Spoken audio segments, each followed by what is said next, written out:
বাইরে পুরান গু এটা ছাড়লে কিন্তু প্রচুর পরিমাণে দুর্গন্ধ ছড়ায়।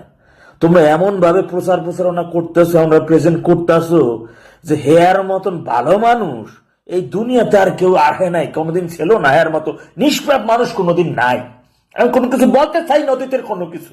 এই যে কি পরিমাণ লাল পানি খাইতো, কি পরিমাণ হেঁটে পছন্দ করতো, এর অনেক ভিডিও আছে, ছবিও আছে। এই যে টিভির মালিক ফালুদা, ফালুদার সাথে কি ছিল, ইউটিউবে লেখলে সার্চ দিলে পাওয়া যায়, দুইজনের নাম লিখে সার্চ দিলে অনেক কিছু চলে আসে সামনে। এই যে মুক্তিযুদ্ধকালীন ক্যান্টনমেন্টে পাকিস্তানি যে সেনাবাহিনীর অফিসার জাঞ্জুয়া, জাঞ্জুয়ার সাথে যে এগুলো তো নায়িকা বললাম, এইগুলো আমি সব বলতে চাই না, এই কথাগুলো আসলে বলতে চাই না, আমাকে বাধ্য করা হচ্ছে। নিষ্পাপ বানায় আমাকে বাধ্য করতেছে। এইগুলো যত নিষ্পাপ করতে আসবেন, যত ফাফরবাজি মারাইতে আইবেন, সব একটা একটা করে কোথায় কোথায় সব কই দেবেন।